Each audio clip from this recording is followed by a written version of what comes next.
Привет! По многочисленным просьбам в комментариях мы сегодня с Викой решили записать Наполеон. Мой рецепт Вика мне давала, но у меня все равно так не получается, настолько красивый и настолько вкусный, поэтому Вика нам сегодня покажет прям подробно. А нам понадобится 300 грамм сахара. Я делаю сейчас двойную дозу крема, потому что мой муж любит, чтобы прям торт утопал в креме. Так что мы возьмем 4 яйца, 200 грамм сливочного масла, 300 грамм сахара, можно 400. Но я люблю не очень сладкий, но зато я сюда положу 4 пакетика ванилина. Так-то можно один, в принципе. Литр молока и 100 грамм муки. Я смешиваю сейчас сначала. Ванилин сразу туда. Вырежешь потом открывание пакетиков. Ну да. Разбиваем туда яйца.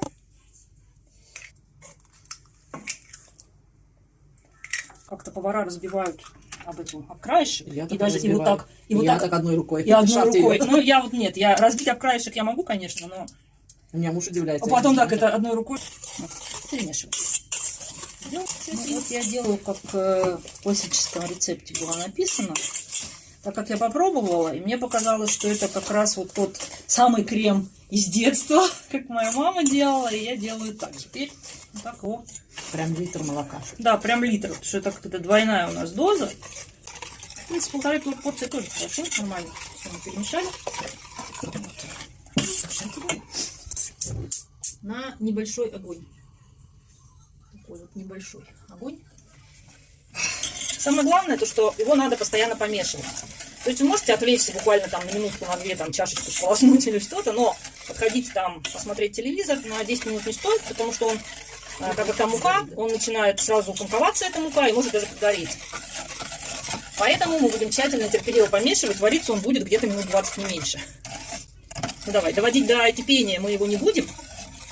Сейчас это все дело будет подогреваться медленно и печально. То есть у нас 10 минут прошло, да, уже? Да, он начал загустевать. Вот видно, даже там мука остается на венчике. В общем, значит, надо хорошо размешивать. Кипятить его ни в коем случае не надо. Вот он начал сейчас загустевать. Наша задача его сделать не очень густым, но чтобы он не был жидкий. Вот он прям загустевает на глазах. Мне кажется, даже видно уже. И мы можем вот перестать перемешивать и буквально дождаться, чтобы бульки, вот эти закипательные, только начались. Первые бульки. Вот сейчас несколько так идет. Чуть-чуть тык-тык-тык-тык. Вот они пошли. Ничего кипятить не надо. Все, нужной густоты. Мы выключаем газ. Бульки пошли немножечко. Ничего, сейчас мы их собьем. И в горячий сразу крем мы помещаем наше сливочное масло. Ну, конечно, лучше немножко больше подтаяло. Ну ничего. Ну, потому что двойная порция 200 грамм. Да. Все, у меня же весы есть. Яйца я разбивать не умею об краешек, но весы у меня есть. Мне нравится вот этот классический вариант. Я тут у Вики нашла такую интересную штучку. Открывашечка. Купила я ее в Анталии, в сувенирной Я такое лавке. вижу первый раз. Там разного размера есть, разные расцветки, конечно. Там есть экзотика, даже, видите, какая. И накрою я его крышкой, он должен охлаждаться при комнатной температуре. То есть не холодить. Будем мы использовать вот такое тесто слоеное, мильфей хамум, оно продается в Турции везде, в каждом супермаркете, в дешевом, в дорогом. Стоит... В Айсбере обычно. Вот, да, я люблю, я в Айсбер беру. Стоит оно что-то около 50 лир вроде сейчас. Ты на меня сидишь нынче. Вот здесь его килограмм. Здесь 10 таких вот вытянутых прямоугольников, и там у них такое разделение на квадратики, но нам делить ничего не нужно. Ты, короче, таких сколько положил? 10? Я решила 6 сделать, потому что форма сегодня чуть повыше, и крема много, я думаю, что хватит. Короче, но обычно я беру 5, где-то 5, половину теста. То есть из этого теста 2 торта. Получится 2 торта полноценных, больших, с учетом крема. Это будут нормальные килограммовые, если не больше торта. Больше килограмм будет. Мы его кладем вот сюда. Это тесто слоеное, оно Сейчас, не жирное. Сейчас мы, все покажем. Оно бездрожжевое даже, да. А то девчонки потом берут и путают. Жирный получается торт. Не.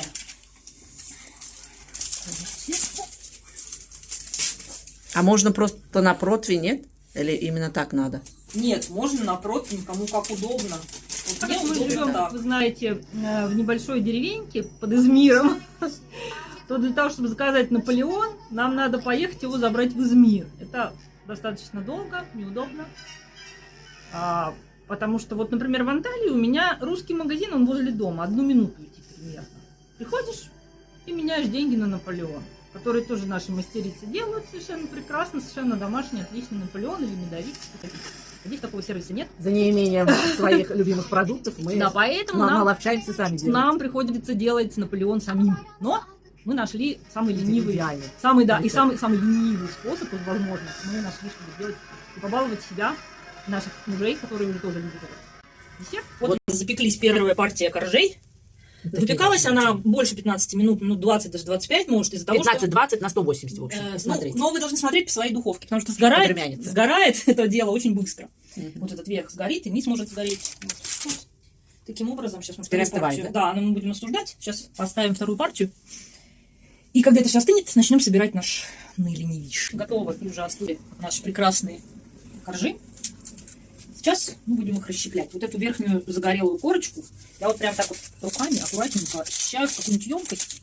Это будет наша посыпка сверху, крошка. Мы специально не выпекаем отдельно для этой посыпки ничего, как мы делаем в случае, если мы раскатываем коржи. А здесь вот просто так вот берем и делаем. Вот.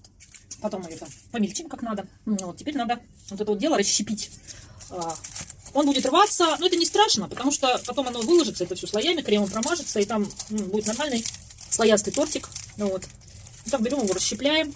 Вот этот кусок лучше расщепить на 3-4 части, если получится. Потому что он там ломается, это не важно. У нас, короче, так делается это с 6 коржами. Вот. Это 6 коржей, может быть, мы 5 используем. Посмотрим, сколько крема будет хватать. У нас гигантская раздвижная форма. Она в раздвинутом виде 40 на 40 сантиметров. Новый купила. Да, новый я купила специально для Наполеона и для тирамису. В сложном виде она 20 на 20 сантиметров. Именно мы сейчас будем делать такой торт. Из вот этих, из этого теста, вот именно прямоугольного, на большую компанию, например, можно этот торт вот так раздвинуть. Получится сюда 4 вот так вот уложить. Ну, То есть, да, на целую пачку получится тесто, но на большую компанию это будет вообще огромный торт килограмма на 2. Сейчас вот мы будем делать. Я обмотаю пленкой, да, чтобы крем не вытекал, потому что он все-таки не такой прям кремовый. Почти остыл. Да, вот тут немножко пленочка, это желтенькая. Мы ее перемешаем просто. Сейчас чтобы расщепленное тесто прекрасное. Ну, меньше получилось немножко, но ничего страшного, он сейчас там внутри расщеперится. Он там сейчас расщеперится. Так, давайте нижний слой мы сделаем чуть-чуть поверх. Ну, вот так вот уложим, потому что все равно много тут всего.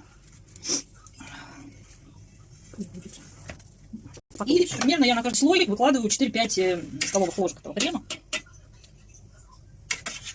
Так как у нас падишах любит, чтобы все было пропитано. Матька. Сейчас потерпите. Все как всегда вовремя. Вот так. Это мой любимый торт. Это твой Конечно. любимый торт. Всех конечно, любимый торт. всех любимый торт. Коржи, которые немножко хрустящие, я не стала с них отряхивать всю вот эту хрустящую штучку, потому что нам не нужно очень много крошки для посыпки. У нас ее получилось и так, вон, смотрите, много. Вкус этого хватит. И внутри тоже похрустит. Да, она внутри не будет все равно. Последний слой промазали и посыпаем это дело все крошечкой. Конечно, все хотят его кушать, тут очередь уже стоит. Потому что это мой любимый торт. Вот у нас получился такой торт, он тяжелый достаточно. А теперь мы поставим его в холодильник. Ну, его надо минимум на 6 часов поставить, мы поставим на ночь, так еще вкуснее. Он пропитается хорошенько, и завтра мы будем его пробовать. Увидимся завтра. Да, до завтра. Хорошо. На ночь, да? Ночь, полдня. Вернули. Теперь, наверное, надо как-то. По краям не надо пройти. Вот я не знаю, что я попробую, что не двигается, значит пройду сюда. Пройдемся.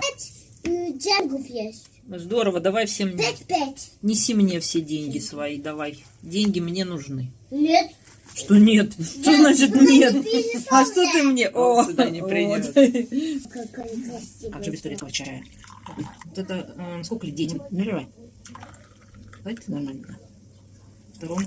Потом тоже так же. С водичкой разбавляем. Сначала чефир, а потом кипяточек сверху. Ну, еще дороже стоит, чем здесь. Они вообще не дешевые, эти чайники. Да? Да. Ну, Очень если они, вдруг каждый здесь турецкий вот не, хозяин. не родная уже разбилась вот эта штука у Слушай, меня. а как родная? Вот. Ну да, но она дешевая, она не отмывается, эти штуки. Ну ладно, неважно. Но штука много лет ему уже чайнику. Очень удобно, то, что у него есть режим, вот он когда закипел, потом переключается на режим подогрева. Попробуем, как режется. Если то, что если ножик режущий. Ну, он такой, не очень острый, но и не тупой. Средней тупости. Ну, ничего, нормально, режется. Это же легкое дело. Дай мне лицо, что типа дайте нам Не по сервису, такую, да, не по сервису. Все прекрасно разрезалось. Отлично. Да?